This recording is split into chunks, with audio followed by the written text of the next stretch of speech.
So guys, जैसा कि हमने पिछले एपिसोड में देखा कि शियाओ एंड किंग के साथ बीस्ट शिप में सवार होकर लगातार आगे बढ़ रहा था। उस शिप पर काफी सारा ब्लड मौजूद था जिसे एंड किंग ने रिफाइन किया था। वो एक तूफान के सामने पहुंच गए थे। एक विशाल वोर्टेक्स उन्हें अपने अंदर खींचने की कोशिश कर रहा था। शियाओ ने वाइन की मदद से जहाज को पकड़े रखा और एंड किंग वोर्टेक्स पर अटैक करने लग गया, पर उसके लगातार हमले व्यर्थ रहे और वो दूर गिरने लगा। लेकिन शियाओ ने उसे पकड़ लिया, पर तभी वो भी उस वोर्टेक्स के अंदर खींचा चला गया। फिर अब हम टाइम पैसेज का सीन देखते हैं। शियाओ एंड किंग को साथ लिए लगातार आगे बढ़ रहा होता है। एंड किंग को भी होश आ जाता है और वो पूछता है कि अब हम कहाँ हैं। शियाओ उसे बताता है कि जिस वोर्टेक्स से हमारा सामना हुआ था वो कोई मामूली वोर्टेक्स नहीं था, वो स्पेशल टाइम वोर्टेक्स था जिसके अंदर हम फंस गए थे। पर ये टाइम पैसेज एक अजीब सी शक्ति से कलंकित है। तभी वहाँ सामने डार्क एनर्जी से बने मिस्टीरियस क्रिएचर उभरने लगते हैं। एंड किंग कहता है कि इन्हें तुम इस किंग को हैंडल करने दो और वो अपने एंडलेस पंच से उन क्रिएचर पर बारिश कर देता है जिससे वो लिक्विड में बदलकर खत्म हो जाते हैं। पर शियाओ को एहसास था कि ये इतनी आसानी से खत्म होने वाले नहीं थे। उसने अपनी स्वॉर्ड निकाली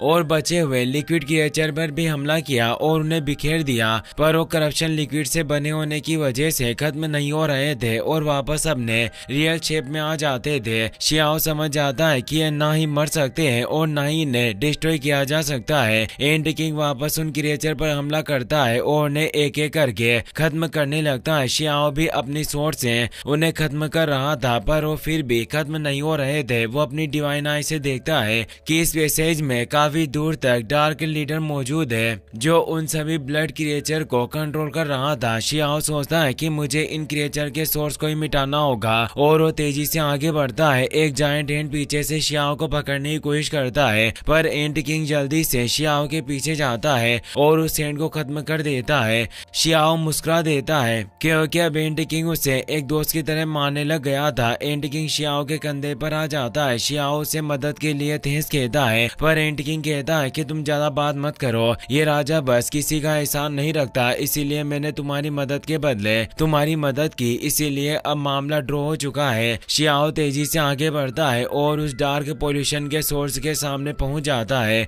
शियाओ अपनी स्वॉर्ड के हेवनली स्वॉर्ड मुंह से डार्क पोल्यूशन सोर्स को खत्म करने लगता है, पर तभी शियाओ को विजन आने लगते हैं जिसमें उसे अपने दोस्त और गॉडेस लियू की झलक दिखाई देती है और साथ ही उसे मेंग तियानजिन भी नजर आते हैं। तभी शियाओ होश में आ जाता है। वो समझ जाता है कि पोल्यूशन क्रिएचर उसे ये विजन दिखाकर भ्रमित कर रहा है जो वो दिल को लुभाने वाली तरकीब की मदद से कर रहा था। शियाओ अब जल्दी से स्वॉर्ड स्लेश से वार करके उसे पूरी तरह से खत्म कर देता है। तभी वहां आगे उन्हें वो पेपर बोर्ड नजर आती है जो रूथलेस एम्परर के पास चली जाती है। रूथलेस एम्परर उनके सामने आ गई थी और उसकी बॉडी में से काफी भयावह एनर्जी रिलीज हो रही थी। एंड किंग डर गया और बोला, लगता है कि ये पैसेज टूट रहा है, जल्दी से मुझे बचाओ। पर तभी रूथलेस एम्परर अपनी एनर्जी से उस पैसेज को पूरी तरह ठीक कर देती है। एंड किंग हैरान रह गया कि ये इस पैसेज को भी स्टेबलाइज कर सकती है। वास्तव में औरत कौन है जो इतनी मजबूत है? शियाओ समझ गया कि ये वही रूथलेस एम्परर है जिसने वही पेपर बोर्ड बनाई थी जिसके बारे में अफवाह है। आखिर हुआ क्या था? क्या इनके सभी दोस्त मारे गए? एंड किंग कहता है कि मेरे पिता के नोट्स के मुताबिक जो लोग सेक्रीफिशियल चेंट्स के साथ जीवित प्राणियों की बलि के रूप में काम करते हैं उनकी स्पीड और बॉडी अलग हो जाती है और वो वॉइड में भी ट्रेवल कर सकते हैं। ये औरत उन्हीं महान लोगों में से एक होनी चाहिए। शियाओ रूथलेस एम्परर से पूछता है कि क्या आप यहाँ हमारे लिए आई है, जिस पर वो कहती है कि मैं तुम्हारा मार्गदर्शन करना चाहती हूँ पर अभी ये सही समय नहीं है, और वो अपनी एनर्जी से शियाओ के अंदर मौजूद वो ब्लड ड्रॉप बाहर निकाल लेती है जो रूथलेस एम्परर की एनर्जी के साथ रेजोनेट हो रही थी। शियाओ समझ गया कि ये ब्लड ड्रॉप रूथलेस एम्परर की है जो इतने समय से उसे गाइड कर रही थी और इसी बूंद की वजह से ही वो यहाँ पर आया। शियाओ पूछता है, क्या आप इस ब्लड ड्रॉप की तलाश कर रही थी? रूथलेस एम्परर कहती है कि सही जगह और सही व्यक्ति का गलत समय पर मिलना वाकई शर्म की बात बात है, अभी हमारे मिलने का वक्त नहीं आया। शियाओ कहता है कि तुमने ही खुद अपनी असली बॉडी को मेरे सामने प्रकट किया, इसीलिए हमें सीधे तौर पर बात करनी चाहिए। पर वो कहती है कि बात करना बेकार है, तुम अभी भी वो नहीं हो जिसकी मुझे तलाश है। और वो ब्लड ड्रॉप को वापस से शियाओ की बॉडी में भेज देती है और वहाँ से जाते हुए कहती है कि गलत समय पर हमारा मिलना सब कुछ मिटा सकता है। शियाओ कहता है कि ऐसा क्यों है, हम केवल एक कदम की दूरी पर हैं, तुम फिर कैसे कह सकती हो कि मैं तुमसे बात करने के लायक नहीं हूँ, मुझे कुछ समझ नहीं आ रहा। रूथलेस एम्बर रुक जाती है और गुस्से में कहती है तुम्हें हमारे बीच सिर्फ एक कदम की दूरी लग रही है, लेकिन यहाँ आगे बढ़ना पूरे एक एरा यानी पूरे एक युग को पार करने के बराबर है। क्या तुम इसके लिए तैयार हो? शियाओ हैरान रह गया, तुम अभी तक ट्रू रियल्म में नहीं पहुंचे हो और तुम्हारा एक स्टेप एक एरा के बराबर होगा, क्या तुमने इसे पार करने की हिम्मत है? शियाओ कहता है कि मैं नहीं मानता कि ये एक कदम सिर्फ एक स्टेप नहीं है, और वो आगे पैर रखता है पर उसमें एक ब्रह्मांड की शक्ति समाई थी। पूरे एक एरा का कष्ट उसे एक पल में ही झेलना था, जिससे उसके चेहरे पर निशान पड़ने लगते हैं और तेज दर्द होता है। रूथलेस एम्बर अपनी पावर से शियाओ के जख्मों को सही कर देती है, पर शियाओ अभी भी आगे बढ़ना चाहता था, इसीलिए वो वापस से आगे पैर रख देता है।